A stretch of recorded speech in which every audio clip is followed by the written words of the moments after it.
Muito bem, então, eu gostaria de gravar um vídeo comentando de uma postagem que eu fiz na minha rede social e que é uma discussão que eu gostaria de levantar e eu tive algumas respostas, né?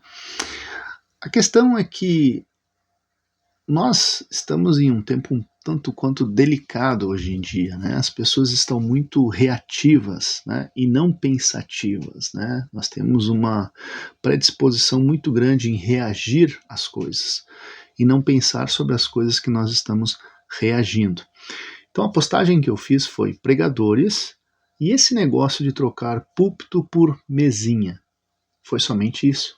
Não falei nada além disso. E eu obtive algumas respostas, né? Eu não vou mencionar as pessoas, mas vou comentar o que foi respondido, né?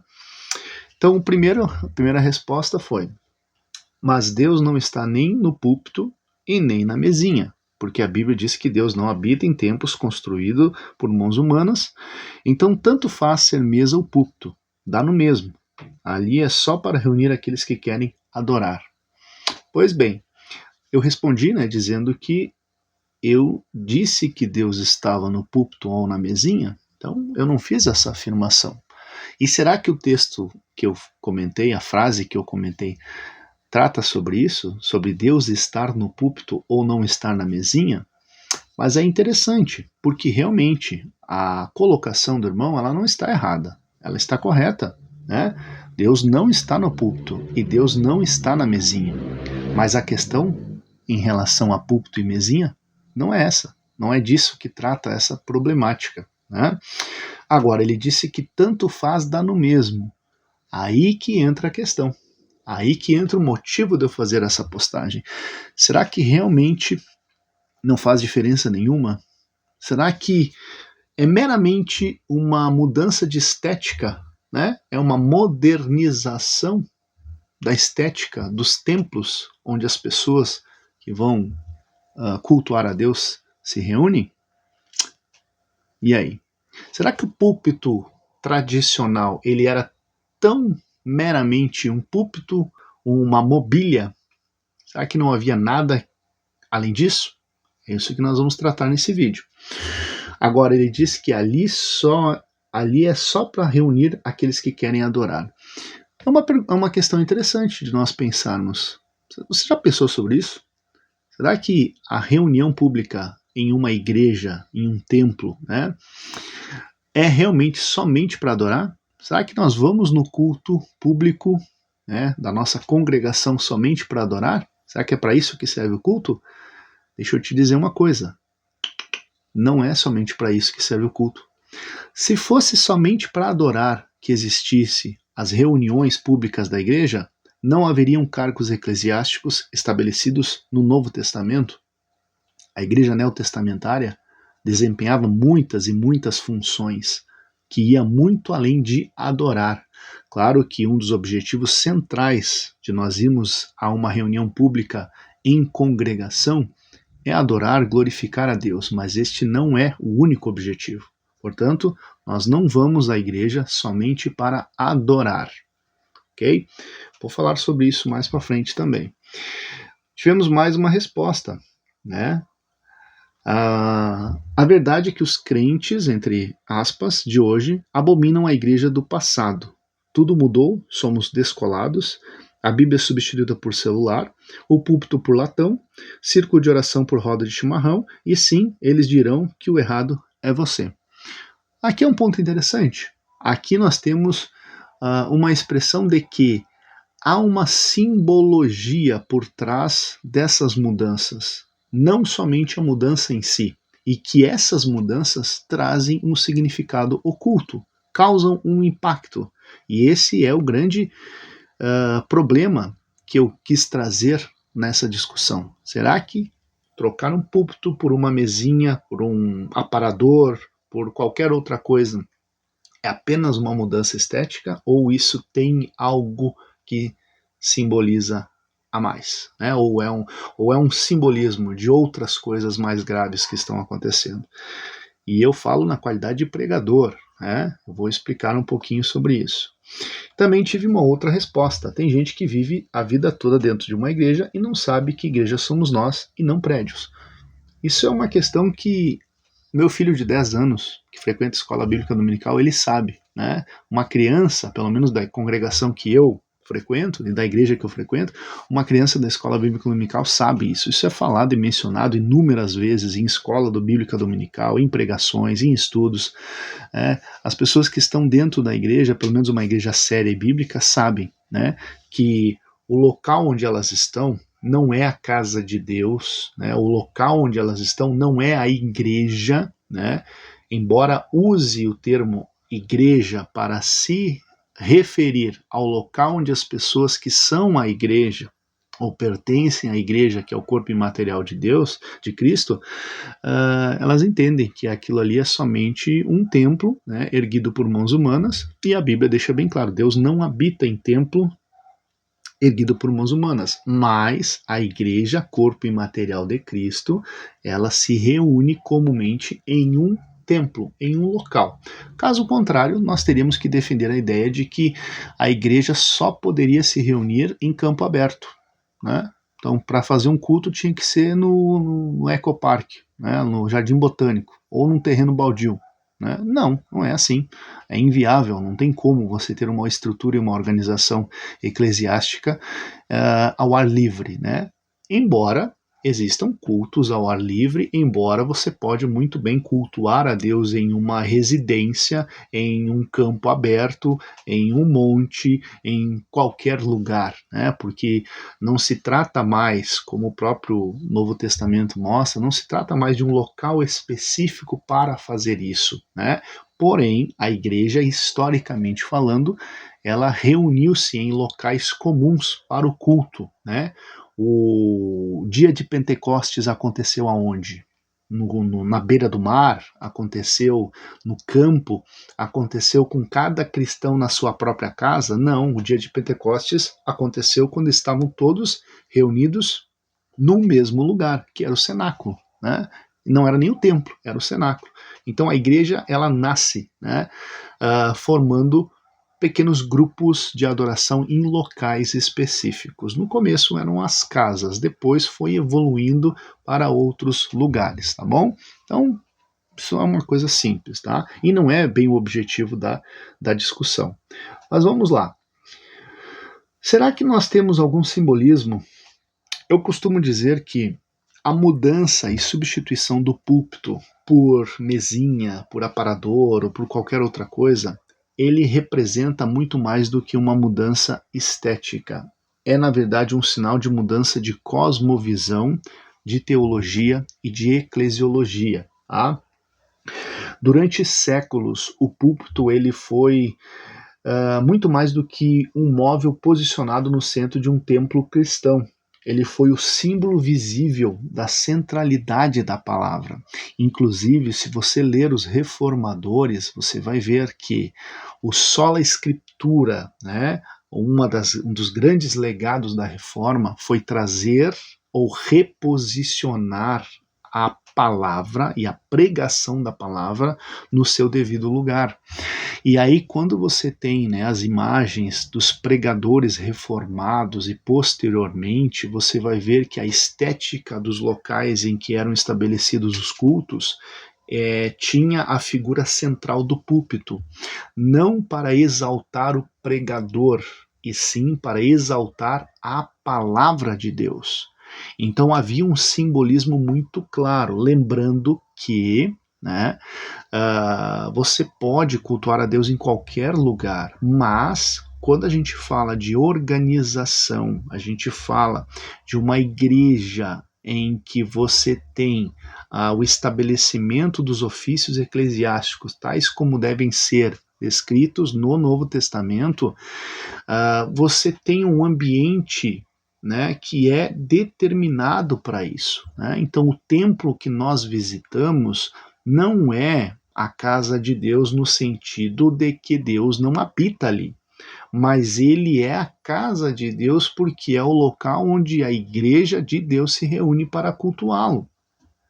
Então, na presença daqueles que são a igreja de Deus, o local se torna, sim, um local de Deus. Então é necessário e é importante que a igreja entenda a sacralidade disso. E quando no período pós-reforma, claro que nós temos lá o período inicial também, que é a mesma coisa, mas no período pós-reforma, houve então esse retorno à concepção do significado e do valor simbólico das coisas. Então, se estabeleceu, que dentro de um local onde as pessoas se reunissem, o púlpito teria essa imagem central. Então, o local onde foi colocado, a forma como foi colocada, representava a centralidade das escrituras. E aí o que acontece? Essa mudança gradativa que substitui o púlpito por mesinhas, tonéis, banquetas, aparadores ou plataformas minimalistas, ela não é neutra. Não é meramente um apelo estético moderno, uma adequação à cultura moderna. Não é meramente isso. Tá? Em muitas comunidades, ela evidencia uma mudança silenciosa, porém profunda, de cosmovisão. Quando o púlpito se torna uma mesa lateral, a palavra inevitavelmente se torna também algo lateral. Por que nós vemos que o tempo da ministração está cada vez menor? A igreja moderna é caracterizada por pregações de 20 minutos, 15 minutos. Por que isso? Porque você está tirando da palavra o seu devido lugar. E o pregador, ele não é mais um pregador, ele é um comentarista. A pregação é um diálogo, é uma conversa, não é mais uma proclamação de uma verdade imutável, de forma severa, séria e profunda. Não. Agora o pregador virou um cara descolado que conversa com a plateia. Não prega mais as escrituras. Então isso tem um fundamento. O púlpito, então, ele era o símbolo da centralidade da palavra. Primeiro, a elevação do púlpito. O que ela representava? A elevação da palavra. Então a arquitetura comunica que o que ocupa o centro da adoração não é o homem, não é a música ou a experiência, mas a voz de Deus nas escrituras. Então, da elevação, a palavra desce ao povo. Tá? Então, muitos interpretam e muitos são contra esse formato de púlpito elevado, porque acha que isso representa colocar pessoas acima de outras. Então, o cara que está no púlpito elevado, ele está acima dos demais. Temos que entender que a palavra, ela está acima de todos. Ela está acima de todos. Então, quando o pregador assume a palavra, não é ele que está sendo elevado, mas a palavra que vem através dele, e que não é dele, é de Deus. Então, esse é um símbolo muito forte, que se perdeu nas igrejas, se perdeu. Se perdeu. Centralidade. Colocar o púlpito no centro do templo não era um acaso. O centro é o lugar da primazia. Um púlpito fora do centro comunica, ainda que sutilmente, que outro elemento tomou o foco. Então você tira a centralidade do púlpito, você está comunicando que no centro não está mais a palavra. Alguma outra coisa tomou o lugar da palavra. Terceiro ponto, estabilidade. Púlpitos antigos eram pesados, fixos, quase imovíveis. Alguns deles, inclusive, eram imovíveis, não tinha como movimentar ele do lugar. Isso refletia a natureza imutável da verdade bíblica, sólida, resistente e permanente. Então tinha uma razão para isso. A remoção e substituição do púlpito, embora muitas vezes apresentada como atualização estética, rompe com séculos de pedagogia visual sobre o que a igreja entende como a sua maior autoridade, que é a palavra. Então, olha só, quando a gente olha para a realidade atual, a gente reclama da realidade atual. Muitos reclamam. Muitos reclamam que as coisas estão tão complicadas, as pessoas não levam mais a sério, não tem mais reverência, não consideram mais a sacralidade. Pois é, mas a gente ignora e rejeita reconhecer quais foram os fatores que levaram a chegar a esse ponto. As coisas não acontecem ao acaso. Aí as pessoas não acordaram com a mentalidade transformada de modo a admitir todas essas mudanças. Essas mudanças foram gradativas. né? E elas vêm a partir de mudanças de pensamento, mudanças de cosmovisão, mudanças de interpretação das coisas. Então é muito mais do que o apelo estético.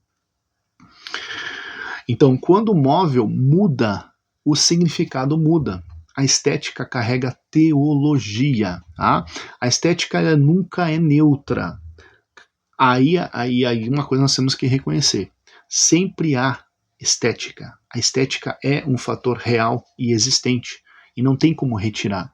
Para você retirar o fator estética, você teria que então fazer o culto numa arena, absolutamente sem móvel algum, sem cadeira, sem nada. Teria que ser um local totalmente plano e livre, né? Aí você não teria estética alguma. Mas os locais em que nós nos reunimos para congregar, eles terão sim uma estética. Agora, como ela será, aí depende de como nós entendemos isso, como nós percebemos isso. Esse é o ponto central. Mobilidade comunica flexibilidade. Então preste atenção. Mobilidade comunica flexibilidade. Pequenez comunica relativização, né? Então aquela coisa minimalista, ela está simbolizando alguma coisa, está comunicando alguma coisa. Informalidade comunica horizontalidade, né? Gradativamente, as igrejas perderam o seu caráter formal.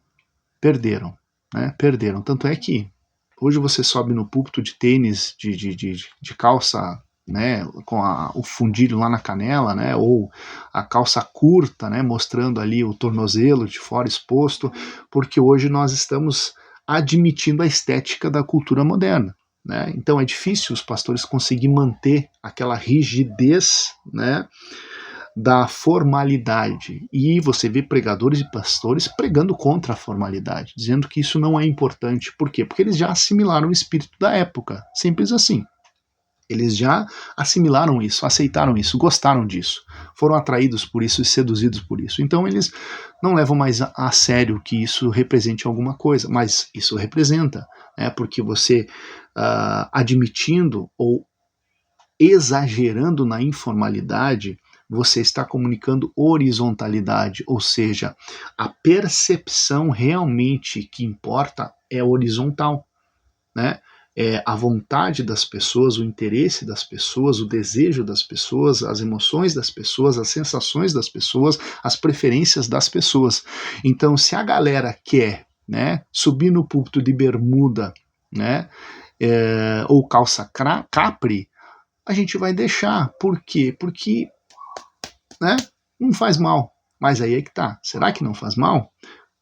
O que Deus pensaria sobre isso, né? Claro que nós temos muita justificativa, muito argumento que procura justificar, dizendo que não faz mal, não tem problema, que na verdade isso aí, né, é meramente uma coisa assim que, né, não tem função, né?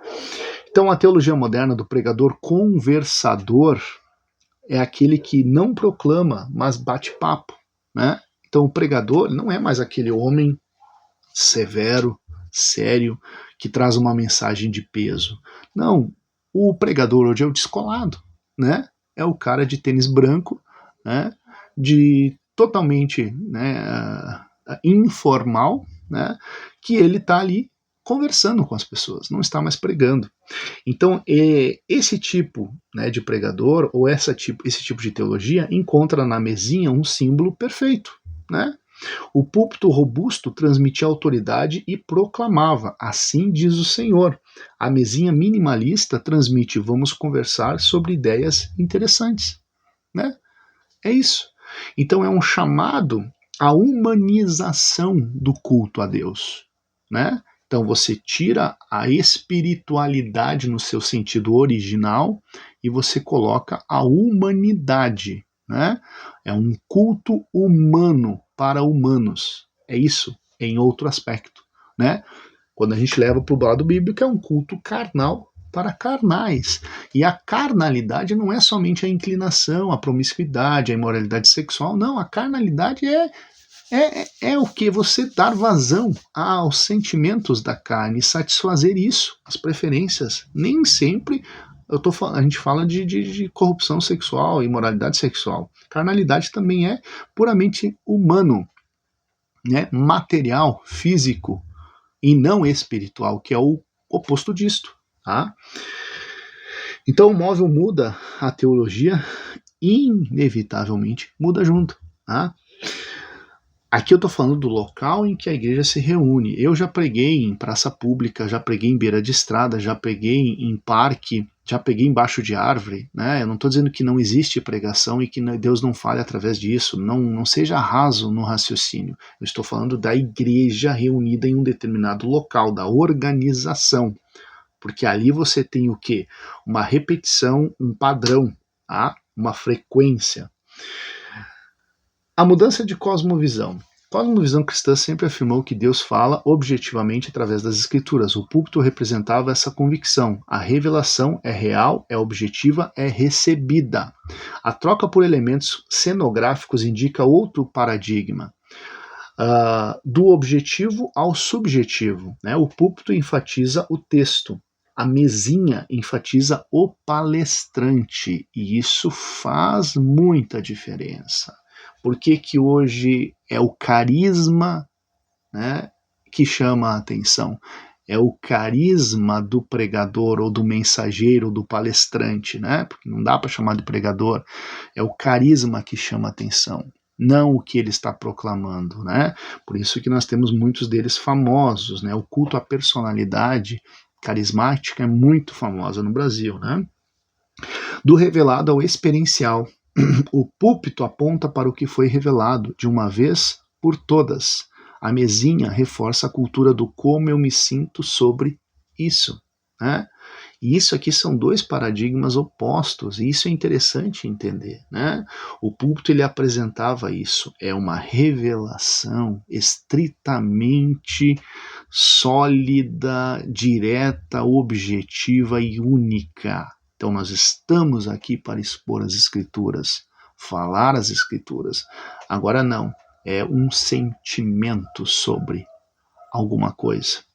Do transcendente ao performático também é uma mudança considerável. Né? O púlpito se impõe, a mesinha se adapta ao palco, às luzes, à fluidez do culto, ao show. Né? Queira ou não queira, percebam, é uma preferência pela estética, não por ela como algo neutro, mas para o que ela pode representar às pessoas que estão vendo. E isso, infelizmente, está inundando as nossas igrejas. Né? Nós estamos nos curvando à estética como símbolo muito facilmente, a estética como meio de atração visual. Isso é problemático. Isso é problemático, é muito mais do que enfeitar a igreja para deixá-la bonita. É comunicar uma mensagem. Tá? Então, a mudança de teologia. A reforma protestante recolocou a escritura no centro da vida e da igreja. O púlpito se tornou um monumento visível daquilo que Lutero e os reformadores reconquistaram, a primazia da palavra de Deus. Quando o púlpito some, o que desaparece não é a madeira, é uma doutrina. Acontece o enfraquecimento da doutrina da suficiência das escrituras.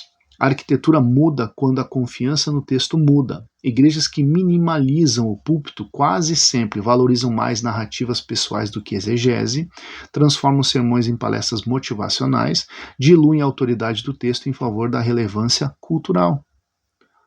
E não é isso que está acontecendo? É isso que está acontecendo diante dos nossos olhos.